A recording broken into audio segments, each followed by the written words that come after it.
नमस्कार दोस्तों, आज हम पढ़ेंगे एडवर्ब क्लॉज ऑफ टाइम के अंतर्गत वाक्य जोड़ना।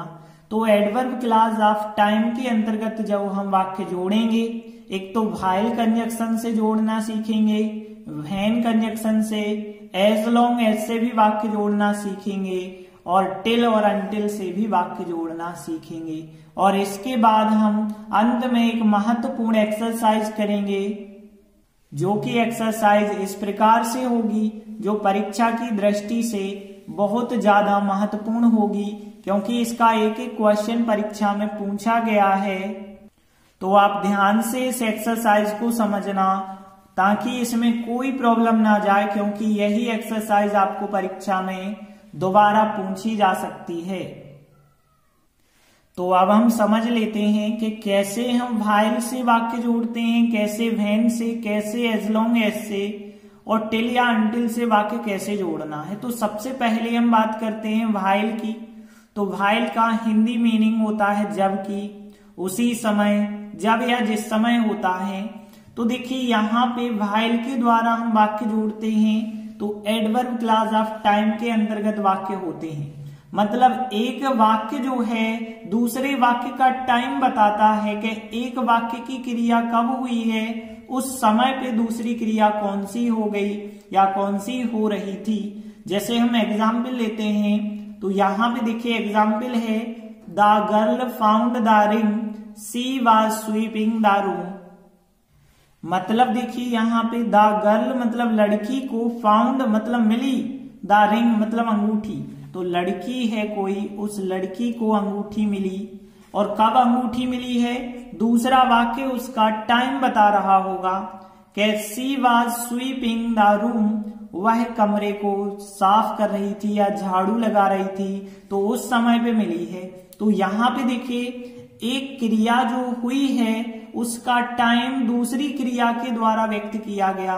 तो आप क्या करेंगे, ये वाक्य लिखेंगे, व्हाइल लगा देंगे दोनों वाक्यों के बीच में, क्योंकि व्हाइल के बाद हमें टाइम बताना होगा कि पहली जो क्रिया हुई है किस टाइम पे हुई है, जब ये क्रिया हो रही थी। तो हम कैसे बनाएंगे, the girl found the ring, के लड़की को अंगूठी मिली, कब मिली है, जिस समय, she was sweeping the room, वह कमरे में झाड़ू लगा रही थी, तब मिली है। तो व्हाइल लगा के हमें वो वाक्य लिखना होगा कि जो वाक्य टाइम को दर्शा रहा है, किस क्रिया के पहली जो क्रिया हुई है अंगूठी मिलना, कब अंगूठी मिली है, जब वो झाड़ू लगा रही थी। तो यहाँ पे व्हाइल का प्रयोग आपको सिंपल है, दोनों वाक्यों के बीच में करना होगा।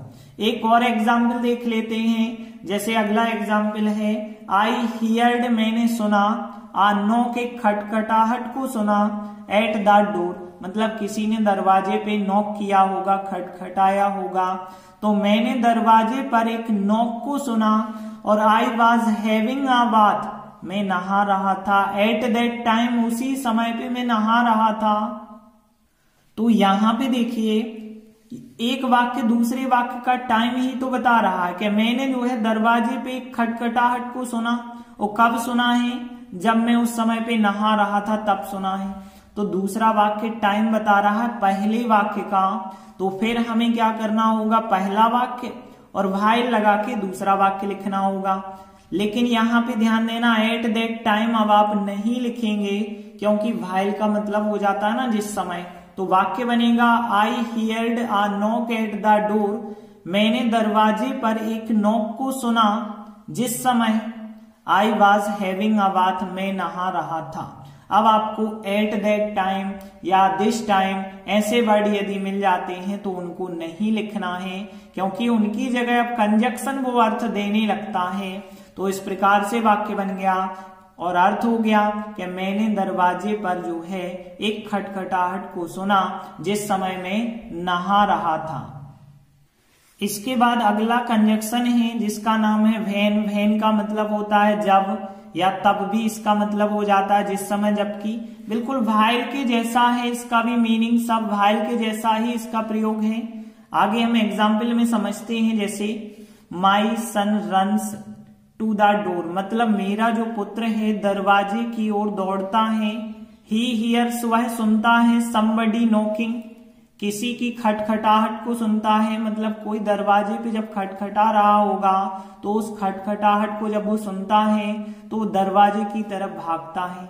तो यहाँ पे देखिए, अब हमें वाक्य को यदि वैन से जोड़ना है तो यहाँ पे देखिए एक वाक्य दूसरे वाक्य का टाइम बताएगा। कैसे? देखिए कि मेरा पुत्र जो है दरवाजे की ओर भागता है। कब भागता है? जब वो सुनता होगा, किसी की खटखटाहट को सुनता होगा। तो दूसरा वाक्य जो है पहले वाक्य का टाइम बताएगा कि नहीं बताएगा? तो यहाँ सिंपल है, दोनों वाक्यों के बीच में आप जो है वैन का प्रयोग करेंगे। तो आंसर क्या होगा? माई सन रन्स टू द डोर, के मेरा पुत्र जो है दरवाजे की तरफ दौड़ता है। वैन जब भी वो क्या करता है, सुनता है, किसी की नॉकिंग को सुनता है, किसी की खटखटाहट को सुनता है। अगला वाक्य देखते हैं, I found the house locked, मतलब मैंने पाया या मुझे मिला घर लॉक मिला। लॉक मतलब ताला लगा हुआ कह सकते हैं। तो मुझे घर ताला लगा हुआ मिला। आई रीच्ड होम, मैं घर पहुंचा। तो यहाँ पे पहला वाक्य जो है, मुझे घर पे ताला लगा हुआ मिला, और ताला लगा हुआ कब मिला है? जब मैं घर पहुंचा। तो यहाँ पे दूसरा वाक्य जो है टाइम को बताएगा, पहले वाक्य के टाइम को बताएगा। तो फिर हम क्या करेंगे, दोनों वाक्यों के बीच में वैन का प्रयोग कर सकते हैं। तो यहाँ पे I found the house locked, मतलब मैंने घर को लॉक पाया जब मैं घर पहुंचा, जो है दूसरा वाक्य लिख देंगे। अब देखिए वैन वाले वाक्य को आप दूसरे प्रकार से भी बना सकते हैं। वैन का प्रयोग हम शुरुआत में भी कर सकते हैं। तो वैन का प्रयोग यदि हम शुरुआत में करेंगे तो वैन आई रीच्ड होम पहले लिखना होगा। तो वैन आई रीच्ड होम, जब मैं घर पहुंचा तो मैंने जो है घर को लॉक पाया। ऐसे भी हम इसको वाक्य को बना सकते हैं। लेकिन ध्यान देना कि यहाँ पे जब वैन से लिखेंगे वाक्य तो पहले तो टाइम वाला वाक्य ही आएगा। जैसे यहाँ पे लिखा है ना, ये हो गया मुख्य वाक्य, और ये मुख्य वाक्य का टाइम बता रहा है दूसरा वाक्य। तो हमने मुख्य वाक्य फिर यहाँ पे टाइम वाला वाक्य लिखा, और लेकिन वैन के बाद लिखा टाइम वाला वाक्य। यहाँ भी तो देख रहे वैन के बाद टाइम वाला वाक्य लिखा है, लेकिन यहाँ अल्प विराम जरूर आ जाएगा। अल्प विराम ध्यान रखना। तो वैन आई रीच्ड होम, जब मैं घर पहुंचा तो मैंने घर को लॉक पाया, यहाँ अल्प विराम जरूर लगाएं। तो वैन से आप दो प्रकार से बना सकते हो, ठीक है। यहाँ वैन का प्रयोग दोनों के बीच में या शुरुआत में, लेकिन वैन के बाद टाइम वाला वाक्य ही रखा जाना चाहिए। आगे देखते हैं, अगला कंजक्शन है एज लॉन्ग एज, जिसका हिंदी मीनिंग क्या होता है? जब तक। तो यहाँ पे एक काम आपको तब तक करना पड़ेगा जब तक दूसरा काम होता रहे। तो ऐसी कंडीशन को बताने के लिए हम एज लॉन्ग का प्रयोग करते हैं। एग्जाम्पल को समझते हैं और ध्यान देना क्या है एग्जाम्पल। एग्जाम्पल है, you should not give up your studies, तुम्हें अपनी पढ़ाई नहीं त्यागनी चाहिए, नहीं छोड़नी चाहिए। और यू गेट द स्कॉलरशिप, तुम्हें स्कॉलरशिप मिलती है, मतलब तुम्हें अपनी पढ़ाई तब तक नहीं छोड़नी चाहिए जब तक तुम्हें स्कॉलरशिप मिलती है। अब स्कॉलरशिप फ्री की मिल रहे हैं पैसे, तो आप तब तक तो पढ़ाई कम से कम करिए ही। तो ऐसे वाक्यों को जोड़ने के लिए हम एज लॉन्ग एज का प्रयोग करते हैं। तो यहाँ पे एज लॉन्ग एज भी दो प्रकार से जोड़ा जा सकता है, एक तो दोनों वाक्यों के बीच में और एक तो शुरुआत में भी आप जोड़ सकते हैं। जैसे यहाँ पे देखिए, एक तो तरीका ये है कि आप दोनों वाक्यों के बीच में एज लॉन्ग एज जोड़ दें। You should not give up your studies, तुम्हें अपनी पढ़ाई नहीं छोड़नी चाहिए। कब तक नहीं छोड़नी चाहिए? दूसरा वाक्य उसका टाइम बता रहा कि जब तक तुम्हें स्कॉलरशिप मिलती है, मतलब एज लॉन्ग एज लगा के हम दूसरा वाक्य लिख देंगे। तो यहां ध्यान देना, एज लॉन्ग एज के बाद भी समय सूचक वाक्य ही आएगा जो पहले हुए वाक्य का समय बताएगा। यदि दूसरा टाइप देखें तो दूसरा टाइप आप ऐसे बना सकते हैं, एज लॉन्ग एज पहले आएगा, as long as you get the scholarship आएगा पहले, फिर अल्प विराम लगा के ये वाला वाक्य बाद में आ जाएगा। तो इस प्रकार से भी आंसर सही है, इस प्रकार से भी आंसर सही है। लेकिन एज लॉन्ग एज के बाद समय सूचक वाक्य ही होगा और वह समय सूचक जो पहले हुई क्रिया का टाइम बताएगा। तो यहाँ पे एज लॉन्ग एज जब तक तुम्हें स्कॉलरशिप मिलती है, तुम्हें पढ़ाई नहीं त्यागना चाहिए, नहीं छोड़ना चाहिए, इसका हिंदी मीनिंग हो जाएगा। तो एज लॉन्ग एज के बाद आप जो है टाइम सूचक वाक्य रखेंगे और फिर मेन वाक्य बाद में होगा, या फिर मेन वाक्य फिर एज लॉन्ग एज फिर टाइम सूचक वाक्य होगा।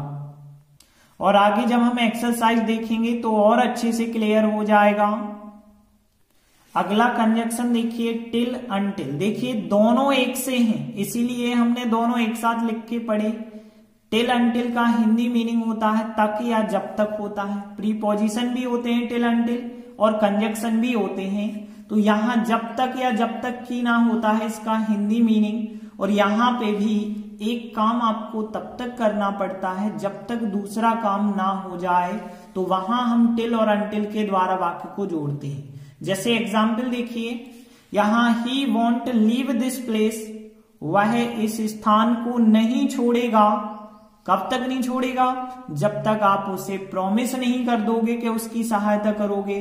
तो जब तक तुम उसकी सहायता करने का प्रॉमिस नहीं करते हो तब तक वो इस स्थान को नहीं छोड़ेगा। तो यहां पे देखिए दो वाक्य ऐसे होते हैं जिनमें आप बताया जाता है कि एक काम वो तब तक करेगा जब तक दूसरा काम ना हो जाए। यहां पे देखिए बताया गया है कि वह इस स्थान को नहीं छोड़ेगा, और वो कब तक नहीं छोड़ेगा? जब तक आप उसे प्रॉमिस नहीं कर देते। तो यहां पे ऐसे वाक्यों को हम टिल और अनटिल किसी भी कंजक्शन के द्वारा जोड़ सकते हैं, चाहे टिल लगा दें या अनटिल लगा दें। तो देखिए क्या करना, दोनों वाक्यों के बीच में करना है। तो ही वॉन्ट लीव दिस प्लेस, कि वह इस स्थान को नहीं छोड़ेगा। टिल या अनटिल दोनों में से आप कुछ भी लगा सकते हैं, दोनों एक ही है, समझ लीजिए। तो यहां जब तक कि तुम प्रॉमिस करते हो उसकी सहायता करने का। यहां पे देखिए जब टिल और अनटिल जब हम लगाते हैं तो जब तक कि ना मतलब नेगेटिव अर्थ सा आने लगता है। जैसे लिखा है you promise to help him, तुम जो है उसकी सहायता करने का प्रॉमिस करते हो। लिखा है हो, करते हो, प्रॉमिस करते हो। लेकिन जब टिल अनटिल से हम जोड़ देते हैं तो एक नहीं का भी उच्चारण आने लगता है। कैसे देखिए, वो कह रहे हैं कि वह इस स्थान को नहीं छोड़ेगा जब तक तुम उसकी सहायता करने का प्रॉमिस नहीं कर देते हो। तो यहां नहीं का उच्चारण आने लगता है। तो ध्यान देना कि टिल और अनटिल से हम वाक्य कैसे जोड़ेंगे। पहला वाक्य तो बिल्कुल नेगेटिव अर्थ का रहेगा ही, ज्यादातर जो है यहां पे मनाही करी जा रही होगी। और दूसरा वाक्य जो है आपको करने के लिए मजबूर किया जा रहा होगा। तो ऐसे वाक्य को हम टिल और अनटिल से जोड़ सकते हैं। अब ध्यान देना, एक और एग्जाम्पल देख लेते हैं। जैसे यहां पे देखिए he will not go there, वह वहां नहीं जाएगा। और फिर इट स्टॉप्स रेनिंग, बारिश जो है नहीं रुकती है। तो यहां पे ध्यान देना कि दो वाक्य हैं। तो यहां पे अब हमें टिल और अनटिल के द्वारा जोड़ना है। तो हम कहेंगे कि वह वहां तब तक नहीं जाएगा जब तक बारिश नहीं रुकती है, ऐसा कह सकते हैं। तो यहां पे दूसरा वाक्य जो है हमने बताया था अफर्मेटिव होता है, लेकिन जब आप टिल अनटिल लगा देते हैं तो नेगेटिव का मीनिंग हो जाता है। तो यहां पे इसका आंसर कैसे बन जाएगा, he will not go there, वह वहां नहीं जाएगा। टिल या अनटिल जो चाहे आप वो लगा दीजिए, जब तक इट स्टॉप्स रेनिंग, बारिश होना रुकती है। लेकिन अनटिल जब आप लगा देते हैं तो बारिश होना नहीं रुकती है। तो वह वहां तब तक नहीं जाएगा जब तक बारिश होना नहीं रुकती है, इसका हिंदी मीनिंग हो जाएगा। तो टिल और अनटिल में हमने क्या सीखा, दोनों वाक्यों के बीच में तो जोड़ दीजिए। ज्यादातर पहला वाक्य नेगेटिव अर्थ देगा और दूसरा अर्थ जो निकलेगा दूसरे वाक्य का वो पॉजिटिव अर्थ निकलेगा। लेकिन अनटिल या टिल लगाते ही दूसरा भी नेगेटिव अर्थ ही देने लगेगा। आगे हम एक्सरसाइज शुरू करते हैं और उसमें सब कुछ क्लियर हो जाएगा। तो देखिए एक्सरसाइज का पहला वाक्य, द टेलीफोन बेल रेंग, मतलब जो टेलीफोन है उसकी घंटी बजी। She was sweeping the room, वह झाड़ू लगा रही थी। एट द टाइम, उसी समय पे वो झाड़ू लगा रही थी।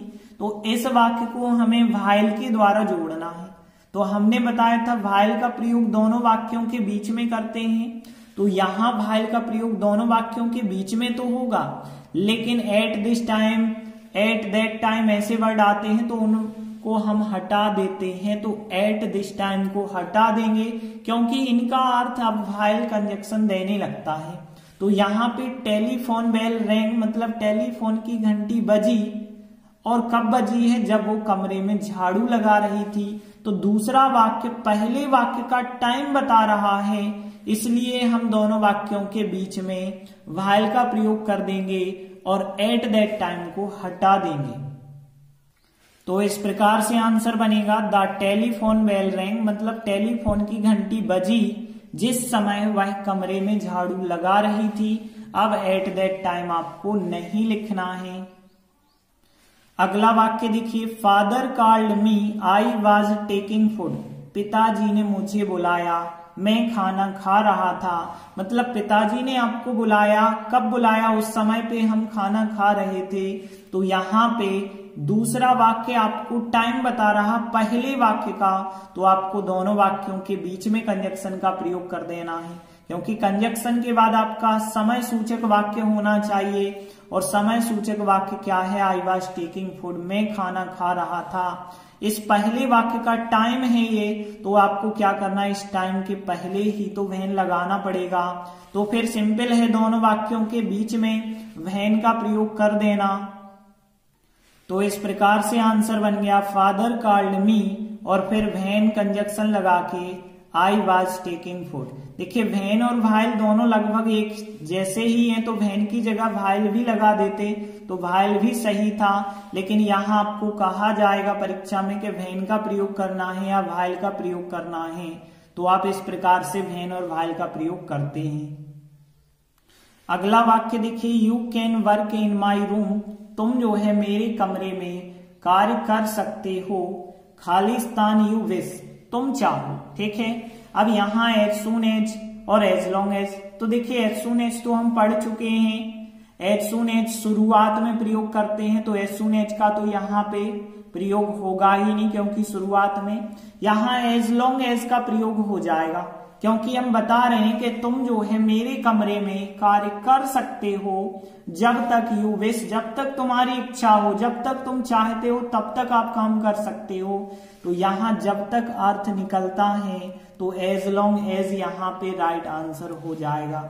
अगला वाक्य देखिए, strike the iron Khalistan it is hot, मतलब यहाँ स्ट्राइक का मतलब है प्रहार कीजिए, लोहे पर प्रहार कीजिए। कब प्रहार कीजिए? जिस समय वो गर्म होता है लोहा। तो यहाँ पे व्हाइल राइट आंसर होगा।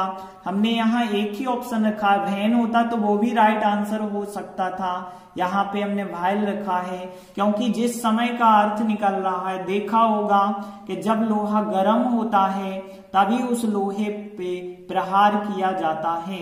तो यहाँ स्ट्राइक द आयरन, लोहे पर प्रहार कीजिए जिस समय वो गर्म होता है, तो व्हाइल यहाँ राइट आंसर होगा।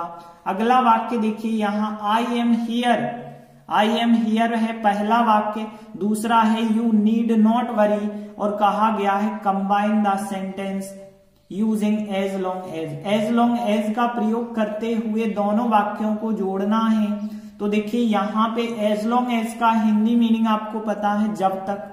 ठीक है, अब अर्थ पे जाइए, मैं यहाँ हूं, आई एम हियर, मैं यहाँ हूं। यू नीड नॉट वरी, तुम्हें चिंता करने की आवश्यकता नहीं है। तो हम यही कहेंगे, जब तक मैं यहाँ हूं तुम्हें चिंता करने की आवश्यकता नहीं है। तो एज लॉन्ग एज के बाद जो है हम इस प्रकार से बनाएंगे। एज लॉन्ग एज शुरुआत में भी लगा सकते हैं और बीच में भी लगा सकते हैं। जैसे आप शुरुआत में लगाते तो एज लॉन्ग एज जब तक मैं यहाँ हूं, आई एम हियर होता, मैं यहाँ हूं, जब तक मैं यहाँ हूं। यू नीड नॉट वरी, तुम्हें चिंता करने की आवश्यकता नहीं है। इस प्रकार से बनता, यू नीड नॉट वरी, तुम्हें चिंता करने की आवश्यकता नहीं है। यदि हम दूसरा टाइप बनाते तो यहाँ पे हमें इस वाक्य को आगे लिखना होता कि यू नीड नॉट वरी, तुम्हें चिंता करने की आवश्यकता नहीं है। नीड नॉट वरी, तुम्हें चिंता करने की आवश्यकता नहीं है। एज लॉन्ग एज, जब तक आई एम हियर, मैं यहाँ हूं। तो इस प्रकार से दो टाइप से आप जो है वाक्य एज लॉन्ग एज से बना सकते हो। लेकिन यहाँ ध्यान ये देना कि एज लॉन्ग एज के बाद वो वाक्य आता है जो वाक्य ज्यादा प्राथमिकता वाला होता है। जैसे यहाँ पे तुम्हें चिंता करने की आवश्यकता नहीं है, क्यों नहीं है, उसका कारण ये है, तो ये है मेन, जो आपको मेन प्राथमिकता वाला वाक्य ये हो गया। तो एज लॉन्ग एज के बाद जो प्राथमिकता वाला वाक्य होता है जिसके कारण ये चीज हो रही है, वो प्राथमिकता वाला वाक्य आपको एज लॉन्ग एज के बाद लिखना पड़ेगा। अगला वाक्य देखिए, there is unity in our country we will remain strong. कहा गया है combine the sentence with as long as. As long as के साथ वाक्यों को फिर हमें जोड़ना है। अर्थ पे जाइए। सबसे पहले there is unity in our country, हमारे देश में एकता है। और फिर वी विल रिमेन स्ट्रॉन्ग, हम मजबूत बने रहेंगे। तो यहाँ पे हम मजबूत कब बने रहेंगे? जब हमारे देश में एकता होगी। तो यहाँ पे हम कह सकते हैं कि जब तक हमारे देश में एकता है तब तक हम मजबूत बने रहेंगे। मतलब ये काम ऐसा है कि हमारे देश में एकता होना बहुत प्राथमिकता वाला काम है, जो कि होना चाहिए, तभी ऐसा होगा। मतलब एज लॉन्ग एज के साथ ये वाला वाक्य आपको लिखना पड़ेगा। तो देखिए हम कहेंगे एज लॉन्ग एज का प्रयोग यदि हम शुरुआत में कर दें तो एज लॉन्ग एज जब तक, और फिर जब तक हमारे देश में एकता है, मतलब there is unity. There is unity मतलब एकता है इन आवर कंट्री, हमारे देश में। जब तक हमारे देश में एकता है तब तक जो है हम स्ट्रॉन्ग बने रहेंगे। तो वी विल रीमेन। रीमेन का मतलब होता है बने रहना, और स्ट्रॉन्ग मतलब मजबूत या ताकतवर। तो इस प्रकार से आपका आंसर बन जाएगा। इसे आप दूसरे टाइप से भी बना सकते हैं, एज लॉन्ग एज का बीच में प्रयोग कर दें, लेकिन आपने शुरुआत में कर दिया है तो भी आंसर सही है। अगला वाक्य देखिए, the telephone bell rang I was going to bed at that time. फिर आपको वैन से कहा गया, वैन से जोड़िए इस वाक्य को। ऐसा वाक्य हम आपको बता चुके हैं जिनमें एट दैट टाइम आ रहा था, एट दैट टाइम हटा देते हैं, क्योंकि वैन या व्हाइल कंजक्शन का मीनिंग भी वही होता है। तो देखिए टेलीफोन की जो घंटी है वो बजी, और कब बजी है? जब मैं सोने वाला था या सोने जा रहा था, उसी समय पे घंटी बजी है। तो इस वाक्य को हम फिर कैसे बनाएंगे?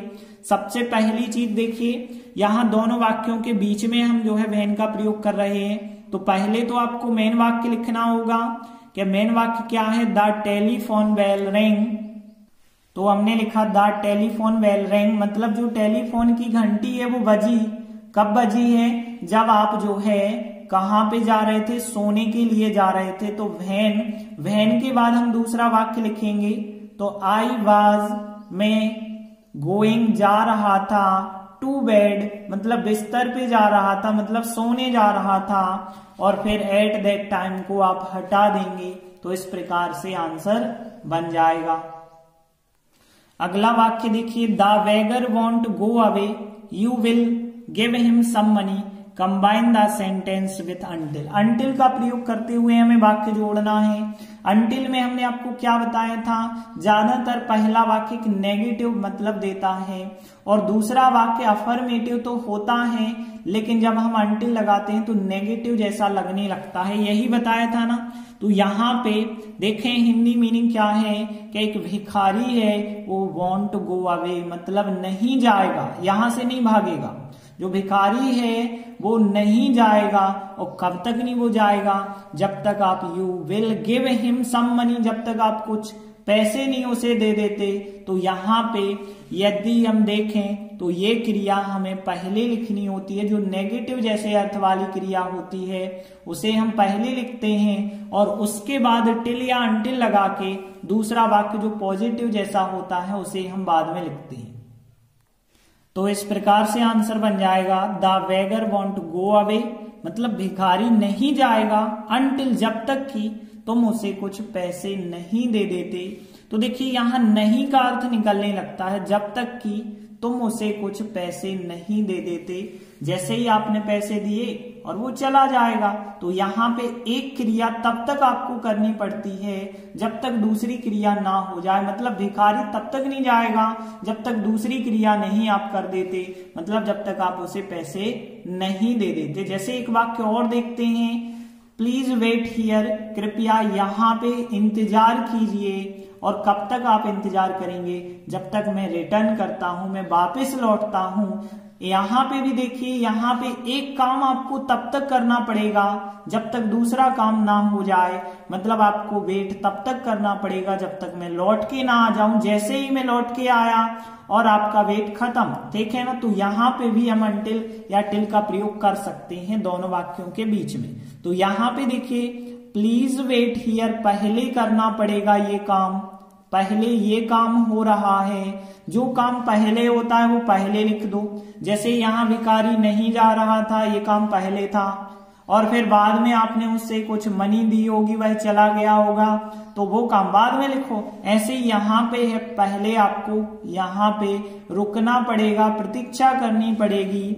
और फिर यदि आपने प्रतीक्षा कर ली, कब तक? जब तक मैं लौट के आता हूं तब तक। और मैं लौट के आया मतलब आपकी प्रतीक्षा खत्म, ठीक है। तो यहाँ पे इस प्रकार से दोनों वाक्यों के बीच में हम टिल का प्रयोग या अनटिल का प्रयोग कर सकते हैं।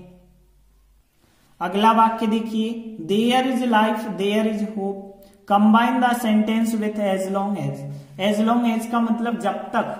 तो यहाँ पे एक काम जब तक है तब तक दूसरा काम होगा, ऐसे हम बताते हैं। तो देयर इज लाइफ मतलब जीवन है, और देयर इज होप मतलब आशा है। तो हम कह सकते हैं जब तक जीवन है तब तक ही हम आशा करते हैं, और यदि जीवन ही नहीं होगा तो हम आशा क्या रखेंगे फिर। तो यहाँ पे हम कह सकते हैं एज लॉन्ग एज का प्रयोग सबसे पहले कर दें। तो एज लॉन्ग एज जब तक, देयर इज लाइफ मतलब जब तक जीवन है तब तक जो है होप रहती है। मतलब देयर इज होप मतलब तब तक आशा होती है। तो इस प्रकार से पहले जीवन होना जरूरी है। जब जीवन होगा, आपकी लाइफ होगी, तो आप किसी चीज की आशा रख सकते हैं। अब जीवन ही नहीं होगा तो आप आशा भी नहीं रख पाएंगे। तो एज लॉन्ग एज के बाद जो काम पहले होना जरूरी है वो काम आप पहले लिखेंगे, जो बाद में होता है वो बाद में लिखेंगे। तो एज लॉन्ग एज लगा के पहला वाक्य, अल्प विराम लगा के दूसरा वाक्य। अगला वाक्य देखिए, India was not independent, Khalistan 14 अगस्त 1947। यहां पे देखिए हमने एक ही ऑप्शन लिखा है अनटिल या टिल। तो यहां पे देखिए भारत जो है नॉट इंडिपेंडेंट मतलब स्वतंत्र नहीं था। 14 अगस्त 1947 तक भारत स्वतंत्र नहीं था। यहाँ पे यदि आपको भरने के लिए आ जाए तो अनटिल का प्रयोग हम कर सकते हैं कि इतनी तारीख तक जो भारत था स्वतंत्र नहीं था। तो यहाँ तक का मतलब आता है तो हम टिल या अनटिल का प्रयोग कर सकते हैं। यहाँ पे कंजक्शन के तौर पे नहीं, यहाँ प्रीपोजिशन के तौर पे अनटिल का इस्तेमाल किया गया है। अगला वाक्य देखिए, do not leave the room मतलब कमरे को छोड़ के मत जाना। आई कम बैक में वापस आता हूं। यहाँ पे अनटिल के द्वारा वाक्य को जोड़ना है। जैसे हमने बताया था प्लीज वेट हियर वाला सेंटेंस बताया, वैसे ही ये है कि ये काम तब तक करना जब तक ये काम ना हो जाए। तो यहाँ पे हम कह रहे हैं कि तुम्हें जो है इस रूम को छोड़ के तब तक नहीं जाना है जब तक मैं वापस ना आ जाऊं। तो यहाँ पे ये काम आपको पहले करना पड़ेगा। मतलब यहाँ पे do not leave the room आपको पहले करना पड़ेगा ये काम। मतलब आप कमरे को छोड़ के मत जाइए, ये काम आप पहले कर रहे हैं। अनटिल जब तक की, अनटिल जब तक की, आई कम बैक मैं वापस आता हूं। तो वापस आना आपका बाद में हो रहा है तो बाद में का वाक्य बाद में लिखिए, जो पहले काम हो रहा वो पहले लिखिए। दोनों वाक्यों के बीच में टिल या अनटिल का प्रयोग कर दीजिए। और यहाँ पे अर्थ भी देखिए कि जो है कमरे को मत छोड़ना जब तक मैं वापस आता हूं, और जैसे ही वो वापस आए तब तक आप कमरा छोड़ सकते हो फिर तो। अगला वाक्य देखिए, यू हैव टू वेट तुम्हें प्रतीक्षा करनी पड़ेगी। Khalistan the signal is green जब तक सिग्नल जो है, जो यातायात सिग्नल होते हैं आपको पता होगा, जब तक जो है हरा सिग्नल ना हो जाए तब तक आपको प्रतीक्षा करनी पड़ती है। तो यहाँ पे तक का अर्थ आ रहा है, इस वजह से यहाँ पे until राइट आंसर होगा, क्योंकि यहाँ पे देखिए आप प्रतीक्षा करेंगे, कब तक की करेंगे, जब तक सिग्नल हरा हो जाता है तब तक की। जैसे ही सिग्नल हरा हुआ और आपकी प्रतीक्षा खत्म, मतलब एक काम तब तक करना है जब तक दूसरा काम ना हो जाए। जैसे ही दूसरा काम हुआ तो पहला काम खत्म। ऐसे वाक्य को हम टिल या अनटिल के द्वारा बताते हैं। तो इस प्रकार से हमारी एक्सरसाइज यही कंप्लीट होती है। तो अब हम आशा करते हैं कि till, until, as long as और व्हाइल और व्हेन सब कंजक्शन जो है आपसे आसानी से बन जाएंगे। धन्यवाद।